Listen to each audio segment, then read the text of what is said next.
Thank you for joining us for today's GNCC Espresso webinar, where we delve into the Ontario Economic Report, a pivotal analysis offering deep insights into business confidence, policy priorities, and economic forecasts across regions for this upcoming year.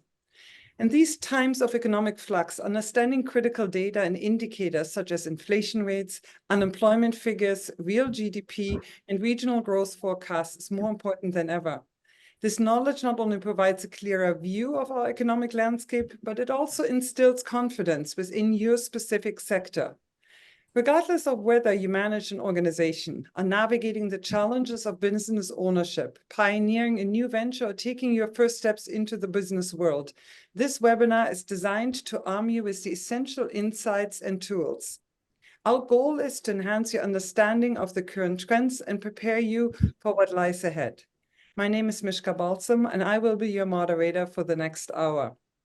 This webinar is powered by Meridian Credit Union, Ontario's largest and Canada's second largest credit union, with over 370,000 members, 89 branches, and 15 business centers, committed to investing in the communities they serve. And I'm pleased to say that we have with us the Regional Vice President of Business Banking, Steve Otten. Steve, over to you.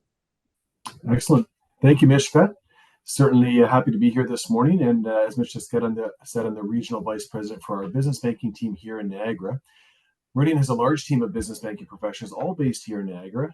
Please reach out to us if you want to discuss any of your banking needs. Meridian is also very pleased with our ongoing partnership with the GNCC, and certainly happy to be here today to present this Espresso Live on a very timely topic, as you already mentioned, Mishka. Meridian is also proud to be an ongoing affinity sponsor with the Ontario Chamber of Commerce and support their mission of business advocacy across the province. I'm certainly looking forward to today's topic on the in-depth look at the 2024 economic report. So back to you, Mishka. Thank you very much, Steve, and thank you very much for all of your support, not only for these two organizations, the Ontario and the Greater Niagara Chamber of Commerce, but also for all and across Niagara. So thank you for that. And I also would like to actually mention that in support of entrepreneurial diversity and improved access to funding, that actually Meridian has partnered with BDC and is offering the accelerator loan. Securing business financing can be difficult for entrepreneurs, and we've heard this very often. And unfortunately, this challenge is often even greater for entrepreneurs in diverse groups, including Indigenous people, women entrepreneurs, newcomers to Canada, visible minorities, 2S LGBTQ+ people, and people with disabilities. To help close that financing gap, Meridian's Business Accelerator loans offer flexible term financing for improved access to working capital between $25,000 to $500,000, supported by BDC. For more information, please check the link in the chat or contact us directly. We really would like to redirect you to both Meridian Credit Union and BDC for this loan. So thank you to Meridian again for also creating this partnership with BDC and making this loan accessible and available to so many individuals in need of it. It's really appreciated. And now, it is my great honor, actually, to introduce my colleague, actually, at the Ontario Chamber of Commerce, the Senior Policy Analyst, Simran Singh, and one of the authors of the 2024 Ontario Economic Report. At the Chamber, he leads their efforts related to economic development, industrial policy, workforce development, and AI innovation. Before joining the Chamber, he spent over 6 years as a public servant with the province of Ontario, advising senior decision makers on a host of policy files related to transit and transportation, finance, and advanced manufacturing. So I'm really glad that you can be with us this morning. Thank you so much, Mishka. I'm really excited to be here and share some key highlights from our report with you and your members this morning. Thank you. We really appreciate it. And I want to also thank all of our attendees who are joining us today. I know that some of you who have not been able to make it might actually be interested in viewing it. Please know that this session is being recorded and is available on our website, and to all individuals who've signed up directly as well. For those of you who would like to kind of get a sense of what the format looks like, we hope it to be a really interactive one. We're really pleased by the high number of questions that you have already shared with us in advance of today's webinar. But we're going to start out with an overview for probably about 25 to 30 minutes. And then the second half of this hour-long webinar will take a look at the questions that you have brought forward and the answers that hopefully Simran will be able to provide.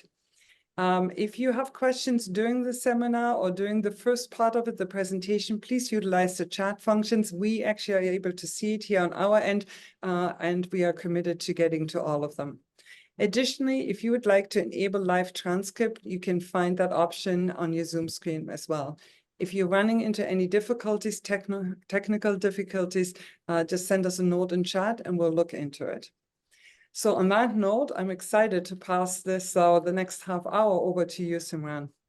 It's all yours. Thank you so much, Mishka. Thank you.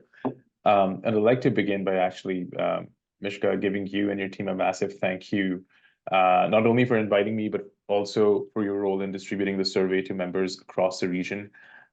It helped us to make sure that this region and the businesses were well represented in the results.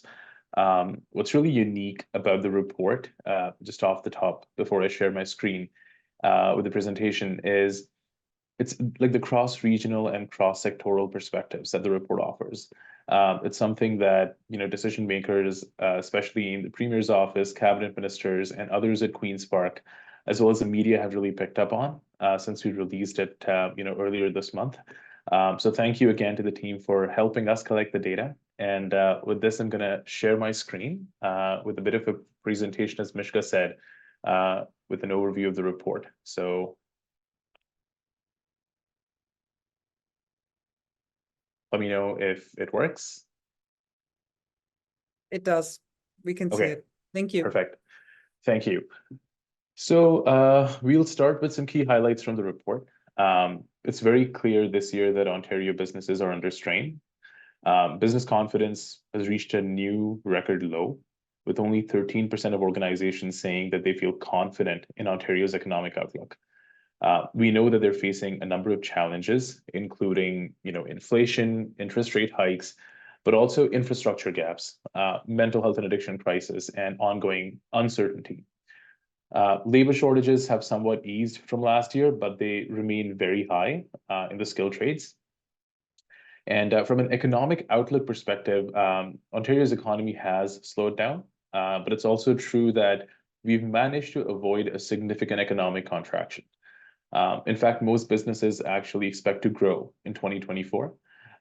It's mostly on the backs of population growth and a pretty resilient labor market, which has sustained aggregate consumer demand in many sectors.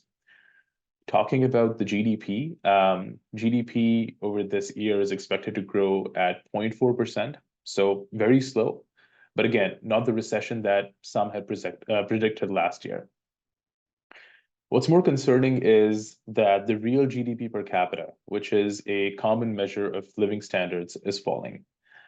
Inflation is expected to ease to just under 3%, but inflationary impacts will continue to dampen consumer spending and new housing starts in 2024.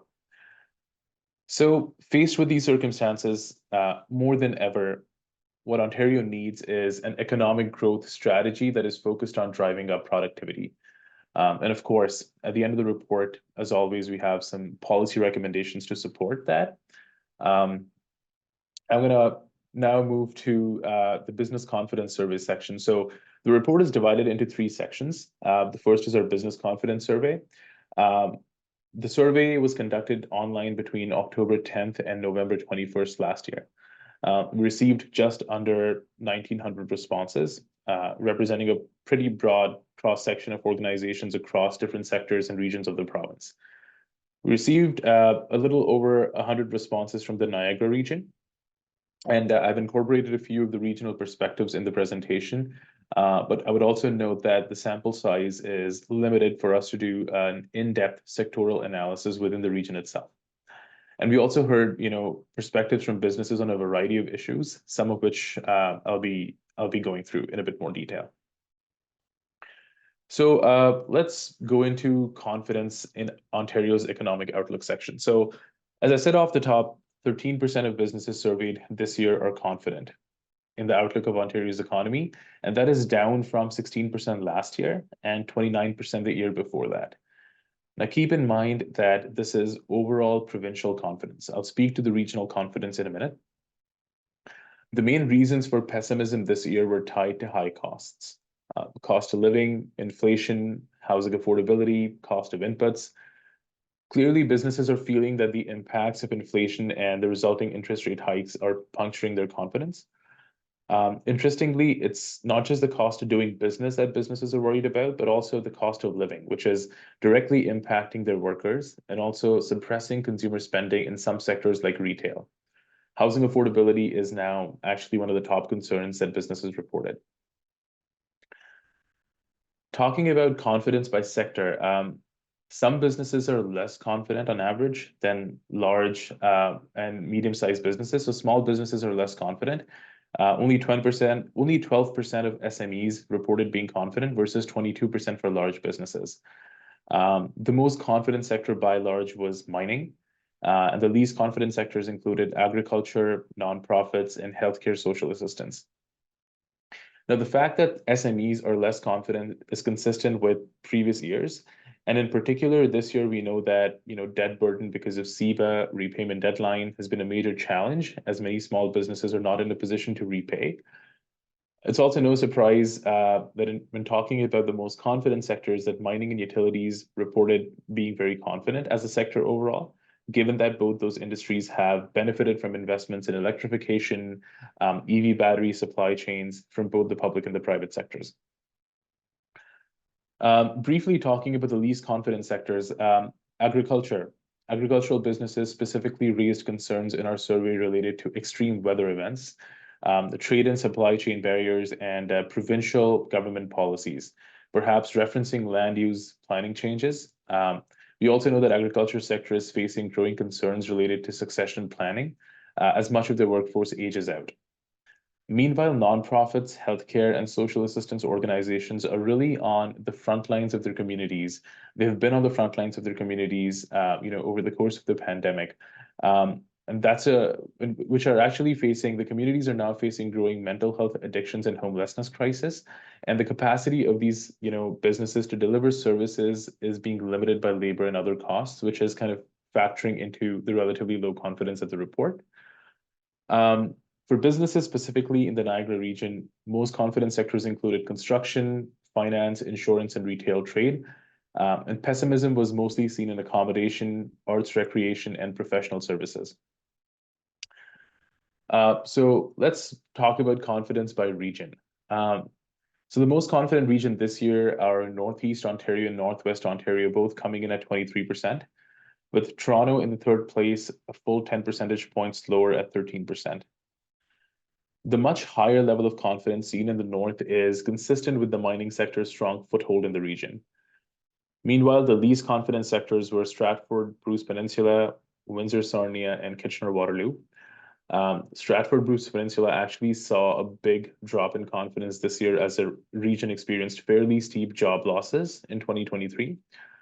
Windsor Sarnia has historically been on the lower end of confidence in our surveys, and in fact has the highest unemployment rate of any region in Canada. Now, specifically for businesses in the Niagara region, 9% of businesses said that they were confident about the province's economic output, which is lower than the provincial average of 13%. And one potential reason for the lower confidence than the provincial average in Niagara is because the majority of the responses that we got from the region were from businesses in agriculture and healthcare services, which are big, sections of the local economy, which, as I discussed on the previous slide, were among the least confident sectors. For the region, as I said, the major causes of pessimism were inflation, cost of living, housing affordability, and cost of inputs. So pretty consistent with, the provincial average overall. Now let's talk about internal confidence. Now, this is an interesting piece. Despite low confidence in the economy at large, businesses remained fairly confident in their own outlooks. 53% of businesses expect to grow in 2024. And for Niagara region businesses, this number is slightly higher at 56%. This is good news. And as mentioned earlier, it speaks to the fact that population growth and a resilient labor market has generally sustained consumer spending in many sectors. However, it's also worth mentioning that these numbers have dropped from previous years. Some sectors are quite pessimistic about their internal outlooks. For example, real estate, retail are two sectors where there has been a chill effect on consumer demand. And in those sectors, fewer than a third of businesses have experienced growth over the past year, according to survey. So what do businesses want?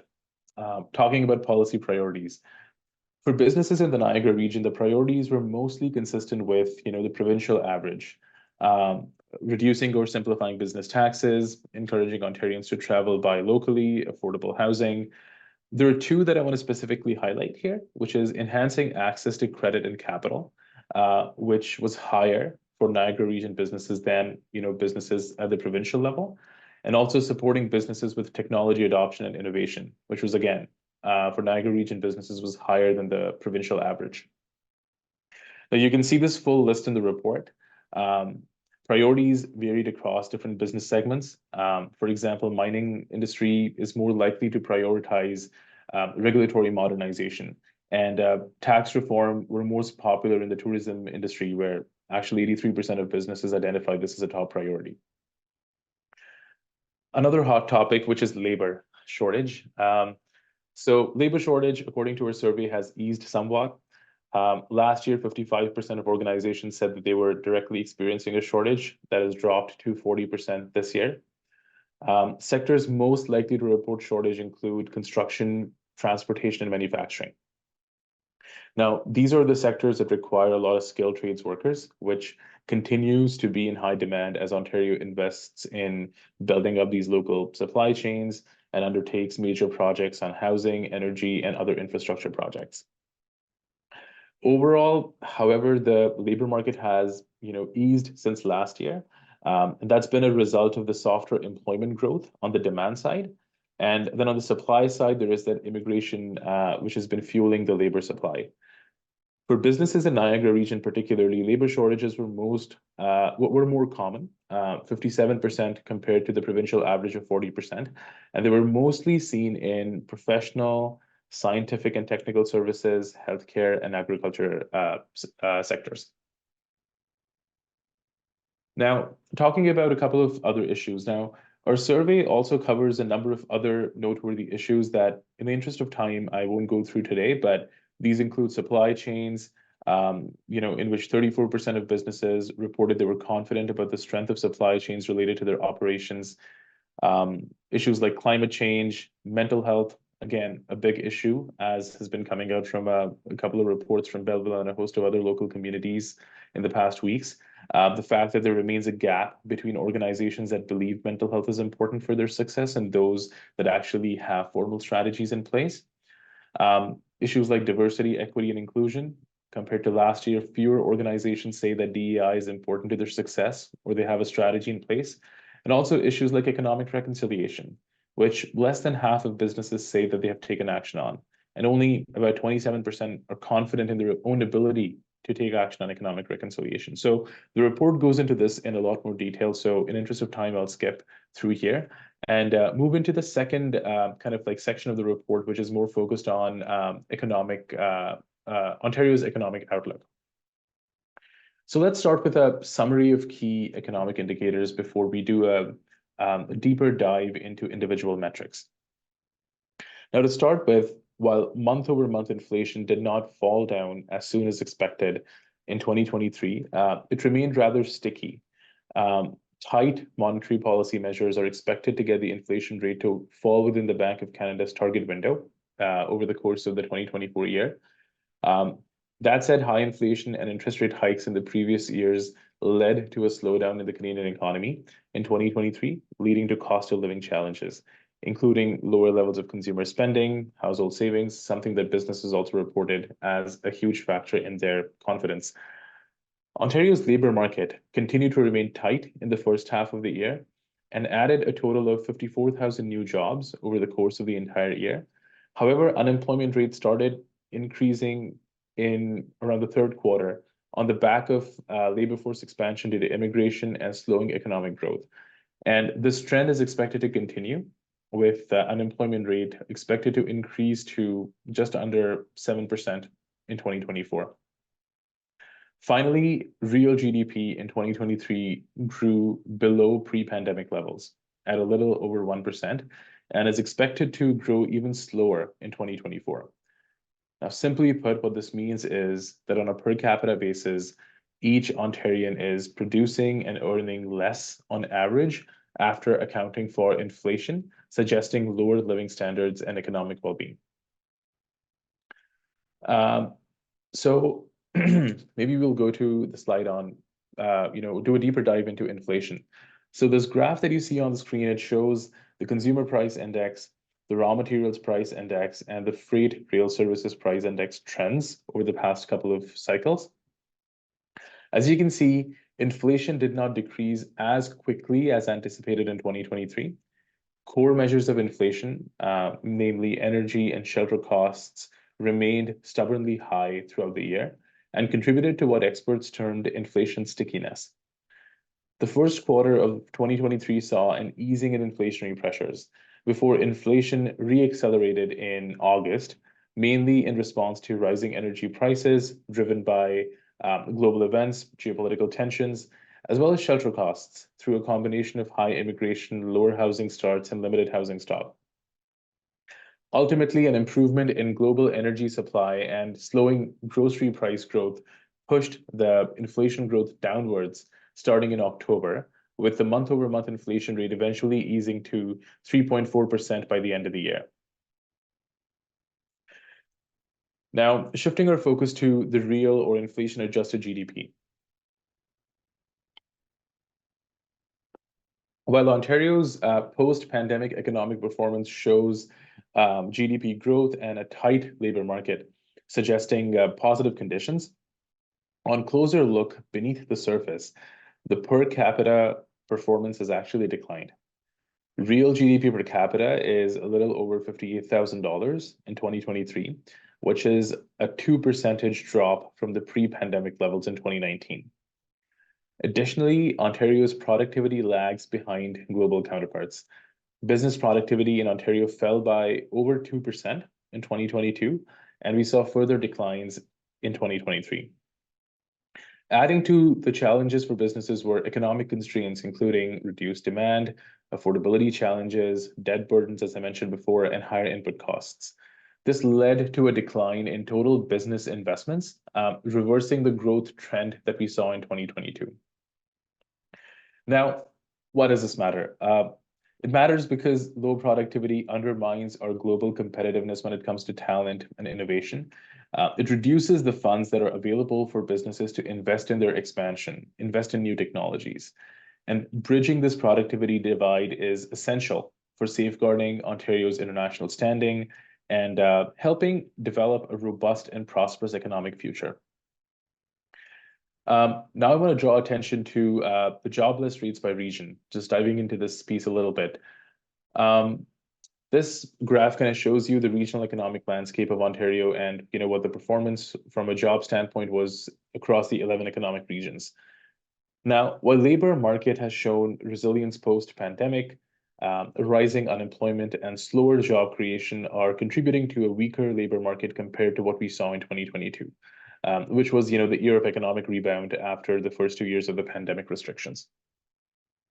In terms of employment trends, in contrast to 2022, 2023 saw weaker employment growth, elevated joblessness across most Ontario regions. And as I mentioned before, this trend is expected to continue over the next year as economic activity slows down. In terms of population dynamics, further impacting the unemployment rate in Ontario were significant increases to our population province-wide, driven by high immigration. Even regions that traditionally see population declines, like Northeast and Northwest Ontario, actually saw modest growth in their populations in 2023. But the unemployment and jobless rates varied across regions. Unemployment increased in most regions, except for Ottawa, Muskoka, Kawarthas, Toronto, London, and Northwest Ontario, where there was a positive job growth, which was observed. And I think, as I mentioned in one of the previous slides, Stratford Bruce Peninsula, Northeast Ontario, and Kingston Pembroke experienced the largest year-over-year increases in total unemployment. In terms of anticipated rates, looking ahead, positive investments in manufacturing, EVs, and life sciences are expected to boost the economic health of regions like London, Kitchener-Waterloo, Barrie, and Windsor-Sarnia. However, higher unemployment rates are still expected for all regions in 2024. Talking about a few bright spots, the outlook for Muskoka Kawarthas shows a low unemployment rate in 2024, which is attributed to a tight labor market and some very unique regional factors. The working age population of the region in Muskoka Kawarthas isn't really growing, but influx of retired folks and cottagers means there is a job growth that is seen in sectors like construction, tourism, and healthcare. Similarly, Northern Ontario, again, reported strong employment gains and high confidence levels in the Business Confidence Survey on the back of recent critical minerals and EV battery supply chain, which was another bright spot. Businesses in Niagara region reported low business confidence, lower than the provincial average, and job losses in 2023. And this was in line with the projection for most other regions of the province. There's also, as I said before, an uptick in unemployment rate that is expected in 2024. Now, all that to basically say that although regional economies continue to face a number of challenges, the importance of ensuring that there are adequate investments which are being made that match the needs of each region for a growth that is sustainable, like this point cannot be overstated. As Ontario builds out its key industries, both the cost of living and job opportunities where they're available, they will influence where individuals choose to live and work. Which brings me to the final section on growing Ontario's productive capacity. So what are the takeaways?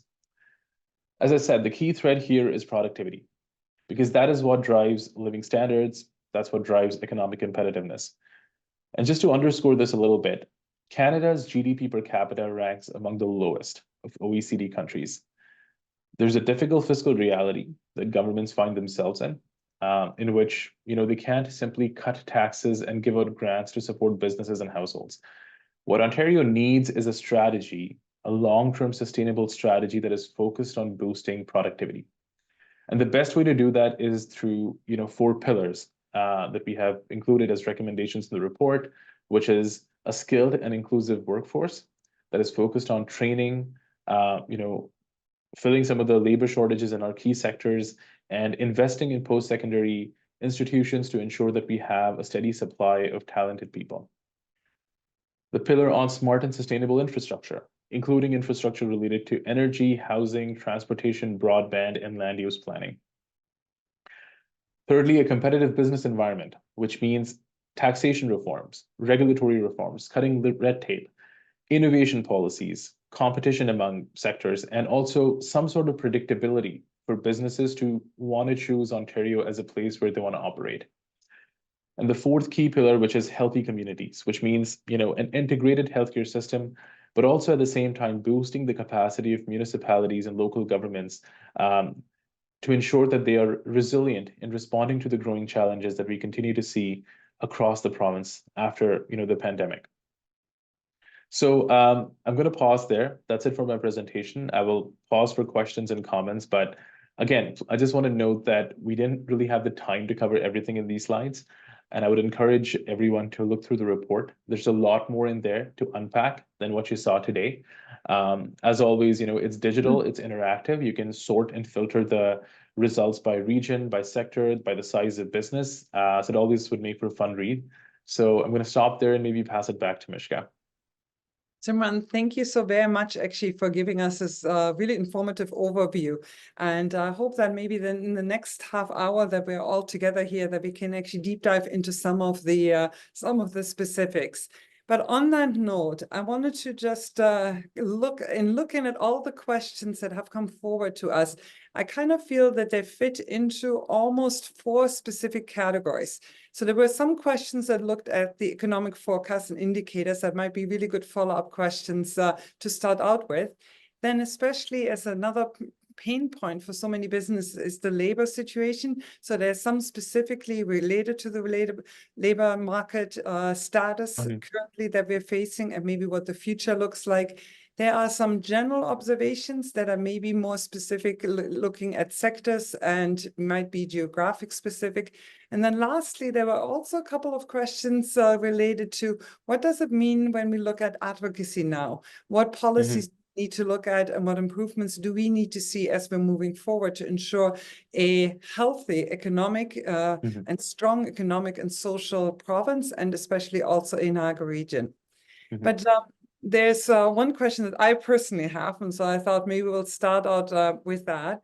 As one of the authors of this report, can I ask for you and your team, what would you say the biggest surprise was when you analyzed this data? That's a really good question, Mishka. And I covered a little bit of this in my presentation, but the biggest surprise was that business confidence hit another year of record low, 13%, which was lower than it is during the height of the pandemic.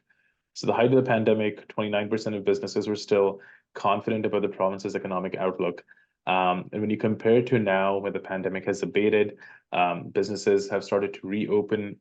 They still continue to struggle, but the fact that they're not really confident in the province's economic outlook, it's at 13%, was a bit of a shocker. I think another interesting angle was that while businesses were not confident in the province's economic outlook, they were confident in their own organization's outlook, which might seem counterintuitive at first, but if you think about it, it actually makes sense because they have more direct control. They have more agency over their own individual operations as opposed to the broader provincial economy. So that, I think, was another unusual thing. And finally, I think Northern Ontario, the fact that, in 2023, we saw population growth there, the higher business confidence from businesses there in general. Again, that was a good bright spot that we tried to highlight in this report, which was, again, as I said, can be explained given all this focus on mining, utilities, the critical minerals investments that have been coming in from the province and the federal government. So I would say those three things, I'd say, would be kind of a surprise / happy spot. Yeah, that makes actually sense. Thank you very much for mentioning that. And we also have to remember that actually the success, and in some regions of Ontario, is the success of all of Ontario. All of that has an impact on regions, even although we might not have those specific industries or sectors, we're all dependent on it. So it's really, really good to hear. So then maybe let's start out by actually looking at the economic forecast and the questions that have come forward. So one of the questions that a couple of attendees have actually asked, that while economists are not generally forecasting a recession this year, do you think that business owners believe a recession is likely, giving their own economic outlook or the poor economic outlook that they're giving? And will that become a self-fulfilling prophecy? If a business is nervous about it, will they cut back? Will they hold back on expansion and growth, anticipating kind of harder times to come? Could you give us a sense of that? That's a really brilliant question. And for any economists in the room, this will probably take you back to Monetary Economics 101. But, there's a difference between inflationary expectation and actual realized inflation. And that's a good question because I think it gets into that, and it's really important. I will say that business owners around the province, including SMEs, they were really hit hard by the pandemic, and they're still waiting to recover their bottom lines. The cumulative impact of interest rate hikes, inflationary pressures, which impacted how much they could borrow, uncertain economic climate broadly, and debt burdens with CEBA loan repayments. All of these have punctured business confidence and has left them with lesser resources to invest in new growth and expansion. There's no doubt that businesses, mostly those in the service industry, they very carefully observe and respond to the ebbs and flow of the market. But I think what's also true is that, generally speaking, at least what the survey shows, is that consumer demand has relatively cushioned because of population growth that we've seen from a really resilient labor market. So all that to basically say that I cannot say if businesses believe a recession is likely, as a report points out, but I think the majority of businesses are confident in their own organization's outlook. So they're I would say that they're cautiously optimistic about 2024 is where I would probably peg how they're thinking about this year. Thank you very much. I also wanted to thank our attendees. We're seeing a high number of questions coming in, and I'm going to get to all of them, and they're really good questions. But just on the same topic that we have, and I look at across Niagara, we have a high number of nonprofits and charities. It's the case for all across Canada and Ontario as well. But here in Niagara alone, we have over 1,000 that fit into that category. And we have some specific questions when it comes to that, which the report indicates that nonprofits had a particularly low level of confidence in the future. And we see this not just in your report, we have seen it reflected in a high number of other reports that have indicated that. Can you speak to why so many nonprofits have a poor assessment of the economic picture? For sure. Again, and like a really important question. I think nonprofits, specifically those in healthcare, social assistance space, they've been on the front lines of their communities, which are facing growing mental health addictions and homelessness crises. They've been at it since 2020, when the pandemic first hit. And as we kind of pointed out in our report on mental health that OCC released last year as well, although the pandemic might have abated, the impacts of the pandemic have continued. They've echoed beyond the pandemic, and the nonprofits are right there on the front lines. Their capacity to deliver services has been limited by labor shortage and other costs, including, I would imagine, limited endowments and donations, especially at a time when everyone is down and under. So that would be kind of like my assessment of why you're seeing a lot of nonprofit businesses reporting relatively lower confidence with the overall, picture of the provincial economy right now. It does make sense. We hear the same. We have a very strong nonprofit advisory council here within our chamber, and they resonate exactly what you had expressed as well. One last question: when we specifically look at the economic forecast, Ontario's net debt to GDP ratio turned out to be slightly higher than forecast. Do you think that it is at a level that will impact economic growth? Yeah. Well, the impact of a high net to GDP ratio on economic growth, it really depends on various factors. It depends on the ability of the government to service its debt. It depends upon the effectiveness of fiscal policies. It also depends upon the overall, I would say, economic environment. So a slightly higher than forecast debt to GDP ratio in Ontario may not immediately impede economic growth, especially if the government can manage its debt effectively and implement policies to stimulate economic activity. However, sustained high debt levels could eventually crowd out private investments. They could increase borrowing costs. They could constrain fiscal flexibility, which would, again, then have a negative implication for long-term economic growth. So it's essential for policymakers and decision makers to monitor and manage debt levels prudently to ensure that they remain sustainable over time, something that we have always echoed as a chamber in our conversations and our advocacy efforts.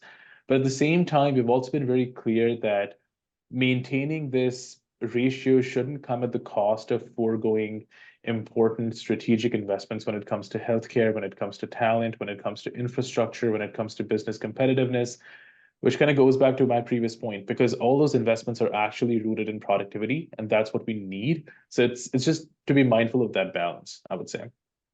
Wonderful.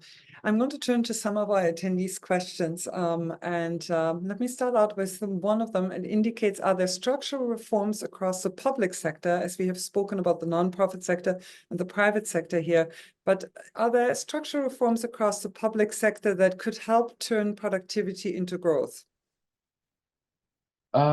Again, very, very important question. And I think it's one of those things that I could probably talk about for a very long time. But when it comes to productivity, I think just to underscore that point a little bit more, productivity, which is essentially GDP per hours worked, it's a key indicator of economic competitiveness. And as I mentioned in my presentation, according to OECD data, our productivity has fallen behind other jurisdictions: US, UK, France, Germany, other provinces within Canada. Should low productivity levels persist, Ontario's ability to drive long-term economic prosperity will be stifled. as it falls further behind other jurisdictions, which is why we've been very particular and conscious in our recommendations in the report to government to come up with a growth strategy which is rooted in productivity. So to answer the question about any structural reforms within the public sector that could really drive productivity, a couple of thoughts on that. First is a culture of innovation. In Canada and Ontario in particular, we are great with inventing stuff. We are technology pioneers in many areas, but we don't really have a situation, or we don't really see that pipeline in which companies actually scale up and they stay here. They eventually get bought out when they reach a certain level. And what that does do is it just impedes on that culture of innovation in terms of attracting and keeping those companies here. Another structural reform within the public sector could be to actually boost business investment in research and development with technology adoption. How beyond a point to continue to drive productivity, the barriers of just more hours worked has to be surpassed. It has to be replaced with smarter, more efficient ways of doing work. And what the public sector needs to be mindful of is that right now, businesses are not confident. They are still struggling to regain their bottom lines. So they don't have as much capital and resources at their disposal to be making those investments. So this is where the public sector should be stepping up and nudging them and offering supports to help drive that R&D, help drive that technology adoption.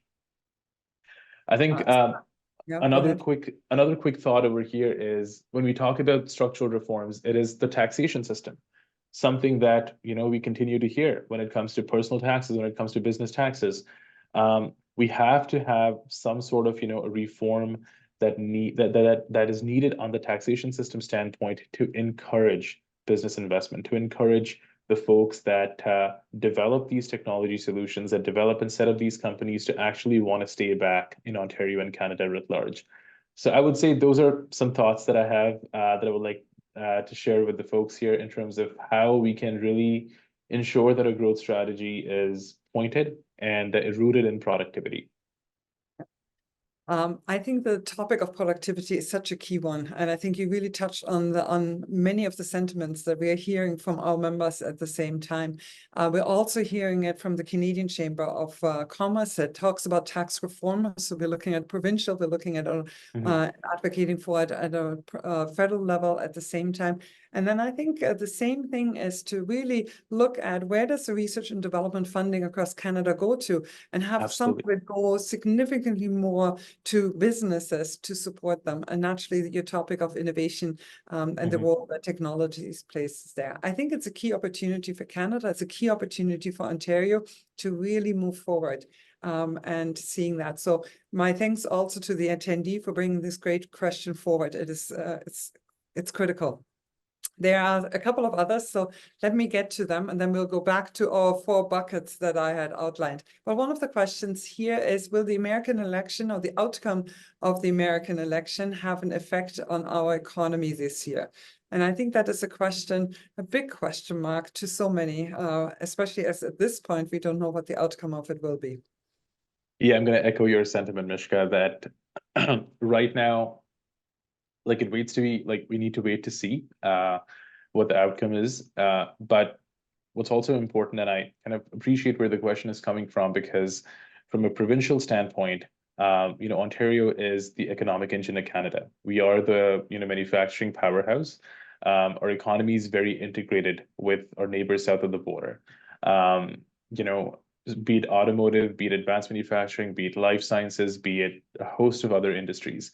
So again, no clear answer in terms of, I don't really have a crystal ball that I can, predict what's going to happen in the next couple of months, but it's something that I think businesses are watching really closely, as are, the decision makers in the 2 levels of government as well. But what's also, important to underscore here is that our businesses here provincially are really resilient. They have been able to weather storms like this in the past. They've been able to weather the pandemic. And I'm very confident in their ability to adjust accordingly, depending upon however it ends up panning out. I agree with you. And I think we're seeing changes in North America, but we're also seeing changes worldwide, that I think a lot of countries also asking themselves the same question. Right. Now, here is one really, really interesting one too. How are customers reacting to businesses having to raise prices to cover the expense increases and the increase in cost? Their supply chains have been interrupted. Everything is going up, but how are they reacting towards it? So two quick thoughts here. Our business confidence survey that we do annually, it gets the responses from businesses, not so much from customers per se. So that's a different focus group altogether. Maybe more research would be needed on that and to get a better sense of how customers are responding to it. But I will note, however, that something that businesses are definitely catching up on and reflecting in terms of their policy priorities is are issues that are important to their workers who end up being customers eventually, be it housing affordability, be it cost of living. You would typically, like, mental health addictions. These are typical issues that you probably 5, 7, 10 years back would not really classify as business issues. They would be bucketed as social policy issues. But now, if you think about it, businesses are understanding the importance of this because it's impacting their workers. These are issues that invariably end up becoming business issues. So it was really interesting to see how businesses prioritized a lot of these issues very high in their list of priorities. So definitely something that businesses are mindful of. At the same time, just like businesses, the way, like, where we've been from an economic climate perspective over the past year and a half with rising interest rates and other inflationary pressures, the household saving levels have gone down, which means customers don't really have as much money at their disposal to be buying as much as they did before. So that's something that definitely came up in definitely came up in our own individual research. But as I said, because our business confidence survey is focused more on getting a response from businesses and not necessarily customers, won't really be able to offer any specific thoughts beyond that. It does make a lot of sense. And I think you actually also spoke about the link between the social and economic well-being of a community and how they're tightly linked. And I think, if anything, the years of 2020, 21, and 22 have taught us that aspect of it. And I think we need to go forward. And even as an association or as a chamber of commerce, in our case, we actually want to see Niagara at its best, but economically and socially. And one doesn't exist without the other. But there's been a follow-up question on the topic of productivity, which is very high on people's minds right now. And this one is actually really, again, looking a little bit at municipalities, looking again at the public sector. And the question is, what do you think municipalities in Niagara need to do to help create more economic opportunities and probably at the same time also increase the productivity? Really interesting question, because I'm a firm believer that all three levels of government need to work in tandem. They need to work strategically to be able to drive a growth strategy that is focused on productivity, and something that we've been seeing certain municipalities have done really well. Be it Windsor Essex, in terms of working with the province and the federal government to attract a bunch of EV battery supply chains. That's going to have economic benefits for the entire region.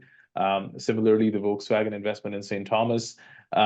I think at the end of the day, it's about trying to be strategic with better services for businesses, be it approvals, having those conversations with other levels of government, be it provincial and federal, in terms of marketing yourselves as an area that can host and wants to attract the company. There's a lot of interest right now provincially with Invest Ontario, a host of other agencies, which is focused on investment attraction.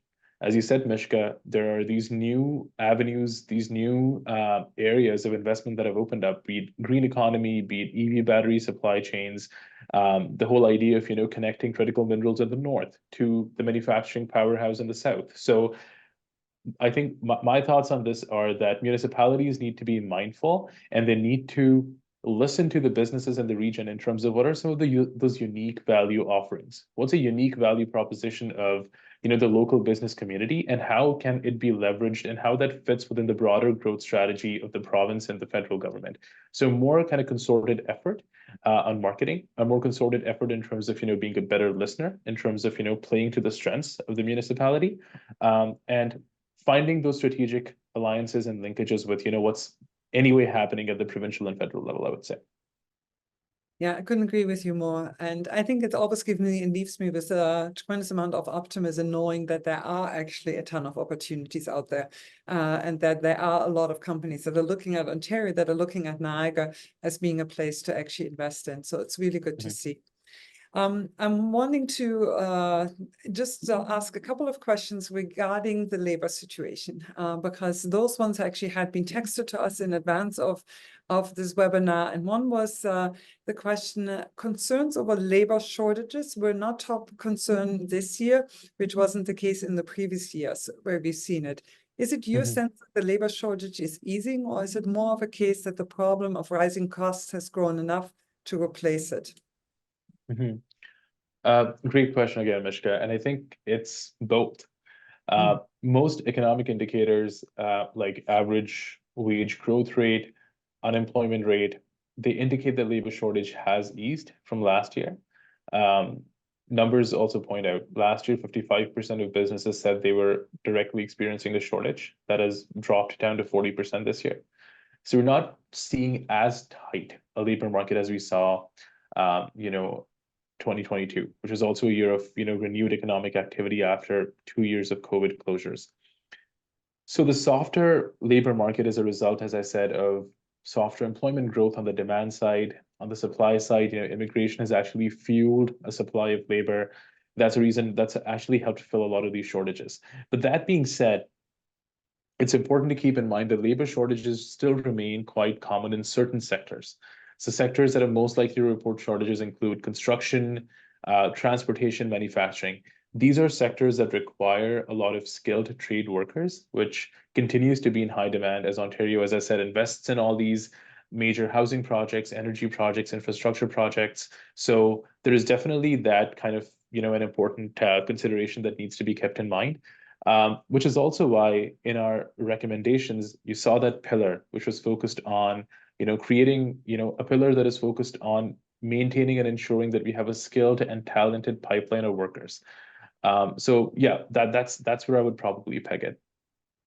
Yeah, we're fortunate here in Niagara to have two very strong post-secondary institutions, Niagara College and Brock University, to really actually assist all the sectors in much of the labor that is that they require and they need to actually move forward.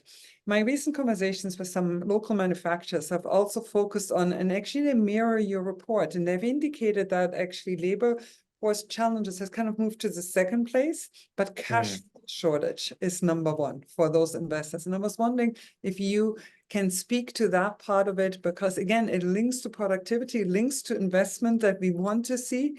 But so many, especially in the manufacturing sector, are saying there is a cash flow issue right now. Absolutely. And I think it directly goes back to one of the previous points that I made about where we've been at as, as a province, as a country over the past year and a half, with rising interest rates, inflationary pressures. They have really led to a decline in household saving levels. They've led to increasing debt burdens, which just means that customers don't really have an extra $15, $20, $50, $60 every month to spend on things that they probably did before the pandemic. And that, again, then from a business side ends up translating into their cash flow.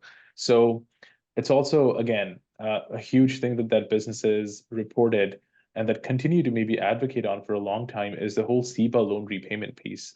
A lot of these businesses took on these loans to stay open during COVID, and they powered through. But now they find themselves in a place where coming out of the pandemic, when they should really have been focusing upon improving their revenue lines, maybe attracting, more customers, they're now having to contend with the overall, uncertain economic climate in which they don't really have as much customers with as much disposable income to spend, but also at a time when they are now being on the hook to repay these loans in that, and meet that deadline. So all of these, again, goes back to that overall kind of like overarching piece that we found, that only 13% of businesses are confident in the outlook, and cash flow and other those and debt burden and inflationary pressures all just kind of add up to how businesses generally feel about where they stand right now.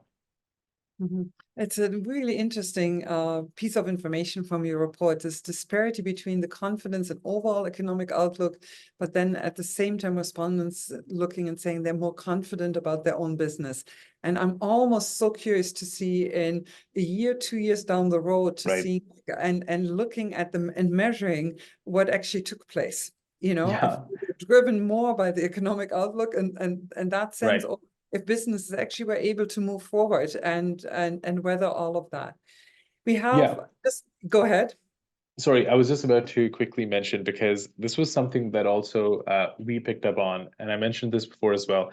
It does seem a bit counterintuitive when you first think about it. But businesses, as I said before, have a better understanding, they have a better line of sight into their individual operations. They have a better line of sight into their day-to-day, their bottom lines, and they have more direct control and agency to respond to some of these emerging changes, which I think would explain the higher confidence in their own organization's outlook compared to the province at large, right?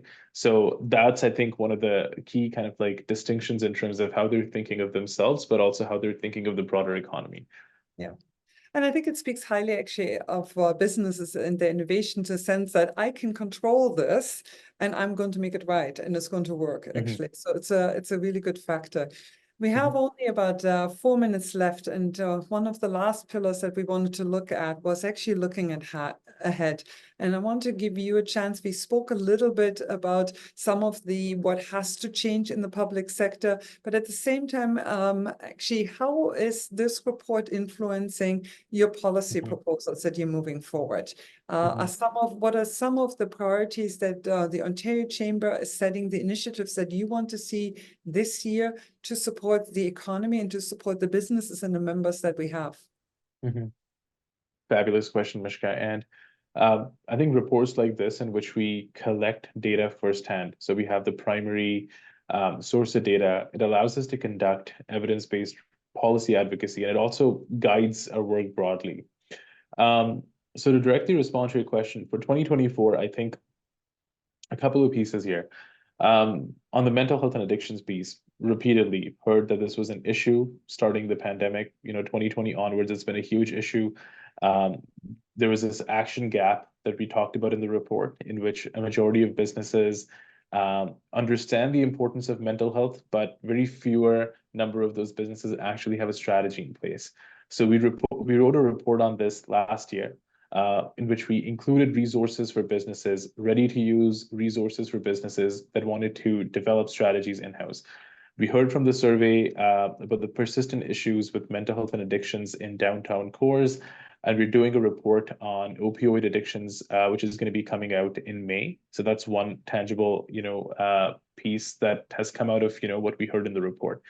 Similarly, on emerging social issues, housing affordability, cost of living, reports like this, in which we gather data, it has helped us prioritize issues like economic reconciliation, housing, which, as I mentioned before, would typically, have been, couched as social policy issues. But when we hear directly from businesses that this is an issue for our workers, this is an issue in terms of, us being able to attract and retain talent, it gives us more firepower to do advocacy around those areas. So it also helps us evolve as a chamber and look at those issues much more broadly. So specifically on economic reconciliation, there's we did a first installment of a resource that came out in 2023 fall. We're going to be doing a follow-up, like a part 2 of that economic reconciliation resource, to basically, give businesses certain supports that they need to be able to advance their own individual organizations' work when it comes to economic reconciliation. So those are 2 kind of tangible examples. And then broadly, with the announcements last week on the post-secondary education file, it has very long-term impacts on labor market, talent attraction, retention standpoint, and what it means for a sustainable supply of labor. So that fits within our broader advocacy on this. We were very quick to respond to, the government announcement. We are doing some pointed advocacy work on talent attraction, retention specifically, and broadly when it comes to the ease of doing business. So all that, all of those continue to remain priorities for the OCC for 2024. And stay tuned.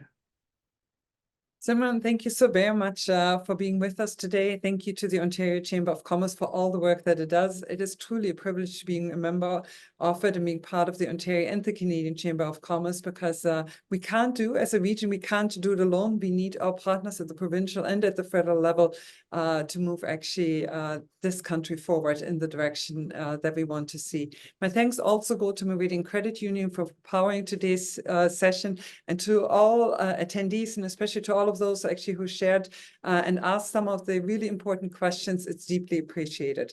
If you have any topic that you would like us to focus on in one of our webinars, please let us know. You know how to reach us. And lastly, I also wanted to say that the Ontario Economic Report is available on our website at gncc.ca. Thank you very much and have a great day.